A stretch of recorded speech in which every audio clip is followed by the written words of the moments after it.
विस्तार विशेष में अब बात होगी सिर्फ आपकी समस्याओं की, आपकी परेशानियों की।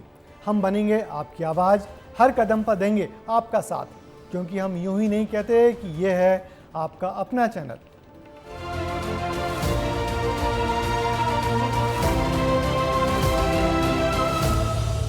छत्तीसगढ़ के दुर्ग में बच्चे जान जोखिम में डालकर स्कूल जाने को मजबूर हैं।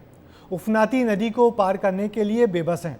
हादसे होते हैं, जान जाने का खतरा भी है, वो करें भी तो क्या।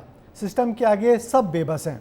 बरसों से पुल की ऊंचाई बढ़ाने की मांग कर रहे हैं, लेकिन कोई सुनने वाला ही नहीं है।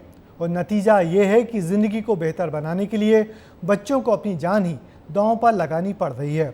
देखिए बच्चों की ज़िंदगी से जुड़ी हमारी ये खास। पानी कम है, लेकिन बारिश तेज होगा तो ये पूरे तरह से नाला भर जाएगा और ये एकमात्र रास्ता बंद हो जाता है। ये नाला पार करके आप ही लोग जा रहे थे स्कूल? यस, हाँ, यहीं से हम लोग जाते हैं स्कूल घुटवानी पढ़ने के लिए। और ये बाढ़ आ जाता है तो हमको बहुत नुकसान होता है पढ़ने में। और ये नाला की वजह से हम आधे लोग स्कूल भी नहीं आ पाते। कौन सा क्लास में बेटा? 11th। आपको डर नहीं लगता है नाला पार करके आप स्कूल जा रहे हो, कहीं कुछ हो गया तो?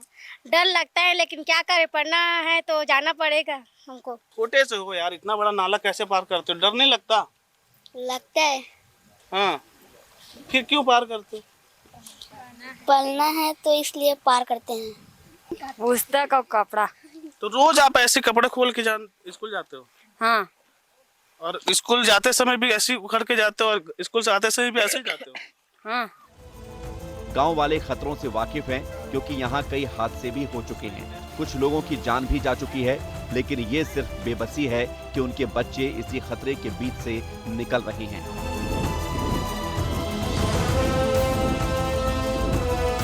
क्योंकि नदी पर बने पुल की ऊंचाई बेहद कम है। कई बार जिम्मेदारों से गुहार लगाई, लेकिन आज तक पुल की ऊंचाई नहीं बढ़ सकी और करीब 800 लोगों की आबादी वाला ये गांव बारिश के सीजन में कैद होकर रह जाता है। अभी तक के काम चालू नहीं हुआ है, इसके बारे में, पुल के बारे में और जानकारी नहीं है। लेकिन ये पुल नहीं बनने के कारण 800 लोगों को हर साल 2 महीना इसमें अपने जान को जोखिम में डालकर अपने रोजमर्रा की जिंदगी के लिए पार होना पड़ता है। कई दिन ऐसा आता है कि नदी नाले पूरा बंद होने के कारण 14 दिन पहले दिन गाँव लोग बंद रहते हैं। अगर उस कंडीशन में किसी का तबीयत खराब होता है तो अभी तक के 3 लोगों का जान जा चुका है। इंजीनियर आते तो बोलते थे अप्रैल में मतलब इसका काम चालू हो जाएगा। पूरा गांव के लोग थे सामने में, उसके बाद भी अभी तक कोई इसका है नहीं है। अभी तो उफान कम है, जब उफान आता है तो बहुत तकलीफ होता है। अगर बाहर से मेहमान आते हैं तो डर के मारे मतलब नींद नहीं आता, ना खाना नहीं खाते हैं बाहर के आदमी, अगर कोई भी आके यहाँ फंस जाते हैं तो। अकेले स्कूली बच्चे ही नहीं, रोजमर्रा के कामों के लिए ग्रामीण भी इसी तरह जान जोखिम में डालकर निकलते हैं। बेबसी है, जान का खतरा है, भविष्य अंधकार में है, लेकिन सिस्टम है कि ग्रामीणों के दर्द को महसूस करने के लिए तैयार ही नहीं है। क्या किसी बड़े हादसे का इंतजार किया जा रहा है? अगर इन मासूमों के साथ कुछ दुखद घटना होती है तो इसके लिए जिम्मेदार कौन होगा? देखिए साहब, ये सिर्फ एक पुल की बात नहीं है, बल्कि कई मासूमों और गांव वालों की जिंदगी का सवाल है। स्थिति इतनी खराब है कि मैं इसे आपको बयान नहीं कर पाऊंगा। आप तस्वीरों में जो देखे और आप ही इस तस्वीरों को देखकर, इस स्थिति को देखकर अंदाजा लगाइए कि ये बच्चे कैसे पढ़ेंगे, कैसे बढ़ेंगे, कैसे आईएएस बनेंगे, आईपीएस बनेंगे, कैसे इंजीनियरिंग बनेंगे। वीडियो जर्नलिस्ट सूरज सिंह के साथ दिलीप शर्मा, विस्तार न्यूज, दुर्ग। तो इन तस्वीरों ने तो आपको भी डरा दिया होगा, सोचने पर मजबूर कर दिया होगा। लेकिन हैरानी की बात यह है कि बरसों बीतने के बाद भी अधिकारियों ने इनके बारे में जरा भी नहीं सोचा, जबकि ये बच्चों के भविष्य और उनकी जिंदगी का सवाल है। और अब बात करेंगे मध्य प्रदेश के चित्रकूट की। यहाँ बच्चों के मुंह से रोटी छीनने में स्व सहायता समूह गुरेज नहीं कर रहे। मिड डे मील के नाम पर बच्चों को घटिया खाना परोसा जा रहा है। कई बच्चों को भूखे पेट ही घर जाना पड़ता है। शिक्षकों की आंखों के सामने ये सब चल रहा है, लेकिन कार्रवाई कुछ नहीं हो रही और सिस्टम है कि सिर्फ कागजी घोड़े दौड़ाने में लगा हुआ है। देखिए हमारी ये खास रिपोर्ट। बच्चों के निवाले पर डाका, मिड डे मील में घटिया खाना, कई बच्चे भूखे ही स्कूल से रवाना।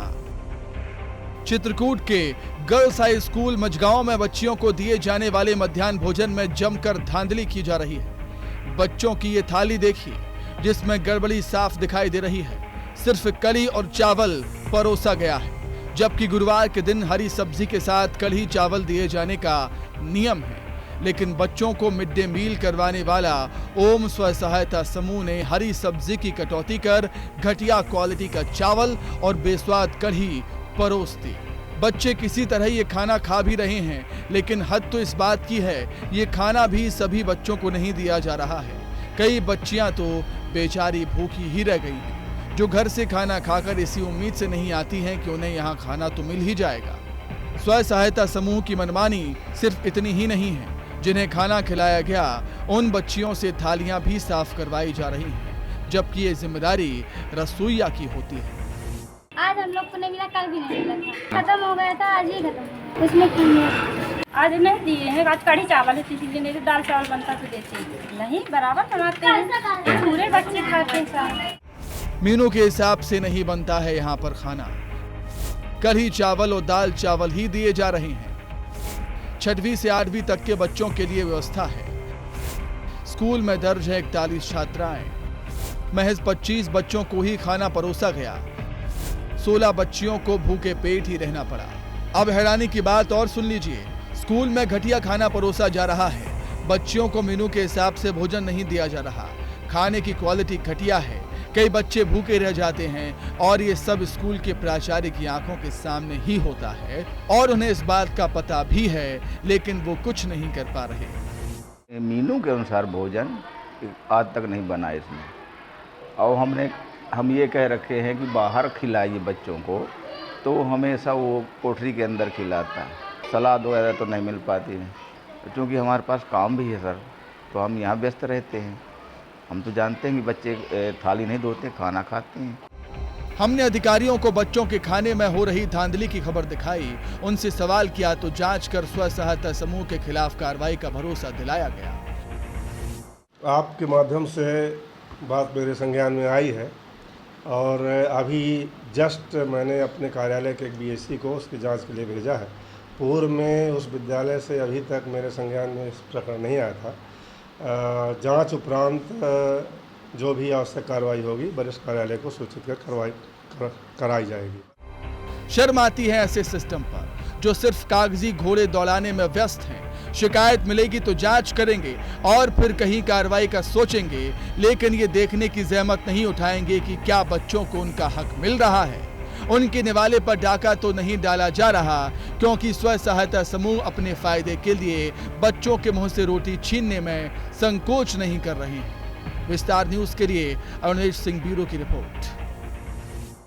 छत्तीसगढ़ में शिक्षा के अधिकार के तहत गरीब बच्चों का प्राइवेट स्कूलों में एडमिशन लगातार हो रहा है, लेकिन इन बच्चों के स्कूल छोड़ने यानी कि स्कूल ड्रॉप आउट का आंकड़ा भी तेजी से बढ़ रहा है। अकेले बिलासपुर में ही 3 साल के अंदर 3,500 से ज़्यादा बच्चे प्राइवेट स्कूल छोड़ चुके हैं। ये बच्चे स्कूल क्यों छोड़ रहे हैं? क्या प्राइवेट स्कूलों में इन बच्चों से भेदभाव हो रहा है? देखिए, हर सवाल का जवाब तलाश थी हमारी ये खास खबर। क्यों स्कूल छोड़ रहे बच्चे? आरटी की धज्जियां उड़ा रहे निजी स्कूल। क्या निजी स्कूल कर रहे मनमानी? गरीब बच्चों को हो रही परेशानी। हर बच्चा चाहता है, हर माँ बाप चाहते हैं कि वे अच्छे स्कूलों में पढ़ाई करें, लेकिन छत्तीसगढ़ सरकार का एक बड़ा आंकड़ा जो सामने आया है कि पिछले जो है 3 से 4 सालों में 50,000 बच्चों ने स्कूलों से ड्रॉप आउट ले लिया है, यानी स्कूल उन्होंने छोड़ दिया है। ये ऐसे बच्चे हैं जो शिक्षा के अधिकार यानी आरटीई के तहत उन स्कूलों में पढ़ने वाले थे, जो कथित रूप से बड़े हैं और जिनमें जो है पढ़ने की लालसा जो है उनमें थी। लेकिन ये बड़ा सवाल है कि आखिरी इतने बड़े पैमाने पर बच्चों ने स्कूल क्यों छोड़ा है। ये आंकड़े हैरान करते हैं कि छत्तीसगढ़ में पिछले 3 सालों के अंदर हजारों बच्चों ने स्कूल छोड़ दिया। ये जो बच्चे थे जिन्हें आरटीई यानी शिक्षा के अधिकार के तहत निजी स्कूलों में एडमिशन मिला था। गरीब माँ बाप ने अच्छी पढ़ाई का सपना लेकर उन्हें स्कूल तो भेजा, लेकिन वो ज्यादा दिन तक निजी स्कूलों में पढ़ नहीं सके। आंकड़ों पर नजर डालें तो 3 साल में 53,304 बच्चों ने स्कूल छोड़ा है। साल 2020 से 21 में 10,727 बच्चों ने स्कूल छोड़ा। साल 2021 से 22 में 18,399 बच्चों ने स्कूल छोड़ा। 2022 से 23 में 24,478 बच्चों ने स्कूल छोड़ा। लगातार बढ़ रहे स्कूल ड्रॉप आउट के आंकड़े। बिलासपुर में 3,500 बच्चों ने स्कूल छोड़ा है। कोई बच्चा जो है फेल हो गया है तो स्कूल प्रबंधन ने उसे निकाल दिया है। किसी जगह से है छोटे या गरीब तबके का बच्चा जो है उस बड़े स्कूल में सामंजस्य बनाने में थोड़ा छोटा पड़ गया, और यही कारण है कि बड़े तादाद में बच्चे जो है स्कूल छोड़ रहे हैं। सबसे बड़ी बात यह है कि बिलासपुर जिले में यह आंकड़ा जो है 3,000 के करीब है। ये ऐसा हम नहीं, खुद जिले के शिक्षा अधिकारी बताते हैं। विस्तार न्यूज ने पड़ताल की तो हैरान कर देने वाली कहानी सामने आई है। पता चला है कि आरटीए के तहत गरीब बच्चों को एडमिशन तो दे दिया जाता है, लेकिन फिर उन्हें परेशान किया जाता है या फिर स्कूल से निकाल दिया जाता है। ऐसी एक महिला से हमारी मुलाकात हुई जिनके बच्चे को 1 साल फेल होने पर स्कूल से निकाल दिया गया। राम दुलारे आत्मानंद में पढ़ता है मेरा बेटा। मैं 3-4 बार स्कूल में भी दौड़ी हूँ, टीचर से मिली, प्रिंसिपल से मिली, वाइस प्रिंसिपल से मिली। सब बोले कलेक्टर का आदेश है, दूसरे साल नहीं ले सकते। मैं बहुत रिक्वेस्ट करी, वहाँ नहीं लिए, तब मैं यहाँ आई हूँ शिक्षा विभाग में कि इसको भी लिया जाए, 1 साल का मौका और दीजिए। बच्चा ना कर पाए तब आप निकालिए, 1 साल में ही कैसे बच्चे को निकाल सकते हैं आप। धीरे धीरे कहानी एकदम साफ हो रही थी। हमने कुछ और माता पिता से बात की तो चौंकाने वाले खुलासे हुए। निजी स्कूलों में गरीब बच्चों से होता है भेदभाव। प्राइवेट स्कूलों में एडजस्ट नहीं कर पा रहे हैं बच्चे। प्राइवेट स्कूलों में बच्चों को किया जा रहा है परेशान। स्कूल छोड़ने पर मजबूर किया जा रहा है बच्चों को। फीस के अलावा बाकी खर्चे भी बड़ी वजह हैं। बड़े स्कूल में क्या है, फिर उसके लिए गाड़ी करो और हर चीज का खर्चा बढ़ जाता है उसमें। गरीबी स्थिति है, रही से तनी भेजी। सरकारी स्कूल में कुछ पढ़ ली तो कुछ बन जाए कि पढ़ाता। स्कूल ड्रॉप आउट के बढ़ते आंकड़ों से शिक्षा विभाग भी चिंतित है। इसके लिए एक टीम भी गठित की गई है जो जिले के सभी 300 स्कूलों में जाकर जांच करेगी कि आखिर बच्चों ने स्कूल क्यों छोड़ा। एक टीम गठित किया गया है, मेंटर भी सभी स्कूल के लिए नियुक्त किया गया है, जिसमें कलेक्टर साहब, एसपी साहब, सीओ और नगर निगम आयुक्त साहब ये सब हैं इसमें, और जिले स्तर के अन्य अधिकारी भी हैं। इस संबंध में एक और 9 सदस्यीय टीम भी बनाया गया है, और 9 सदस्यीय जो टीम है वो अलग अलग समय पर वो पूरा जिला में देख रेख करेंगे इसको, ये ड्रॉप आउट के संबंध में। उम्मीद है जांच के बाद कुछ हल निकलेगा, क्योंकि अभी तो आंकड़े डराते हैं और सवाल करते हैं कि शिक्षा का अधिकार गरीब बच्चों को क्यों नहीं मिल पा रहा है। क्या निजी स्कूल कानून से ऊपर हैं जो अपनी मनमानी के चलते गरीब बच्चों के भविष्य से खिलवाड़ कर रहे हैं? उन्हें शिक्षा के अधिकार से दूर रखा जा रहा है। बिलासपुर जिले में 17 सदस्यीय टीम का गठन हुआ है, जो लगभग जो है 300 से ज़्यादा स्कूलों में पहुंचकर इस बात की तस्दीक करेगी कि आखिर ये बच्चे पढ़ाई क्यों छोड़ रहे हैं, आखिर क्यों इनका जीवन जो है अधर में आ गया है, जीवन संवर नहीं पा रहा है। और यही कारण है कि कलेक्टर के निर्देश के बाद ये टीमें जल्द ही उन स्कूलों में जाने वाली है। आने वाले समय में देखना होगा कि शासन के निर्देश के बाद आखिर इन 50,000 बच्चे जो छत्तीसगढ़ के स्कूलों से मुंह मोड़ चुके हैं, उन्होंने ऐसा क्यों किया, ये बात सामने आएगा उसी जांच रिपोर्ट में। कैमरामैन छवि कश्यप के साथ आशीष दुबे, विस्तार न्यूज़। अब बात करेंगे मध्य प्रदेश के उस शहर की जिसकी पहचान अब गड्ढों से होने लगी है। हम बात कर रहे हैं बुरहानपुर की। यहाँ की सड़कें गड्ढों में तब्दील हो गई हैं। हर गली, हर वार्ड में सड़कों की हालत खराब है। लोग परेशान हैं, हादसों का खतरा लगातार बढ़ता जा रहा है। जिम्मेदार इसे देखना तो दूर, इसको लेकर बात करने को भी तैयार नहीं है। देखिए जर्जर सड़कों का हाल दिखाती हमारी ये खास खबर।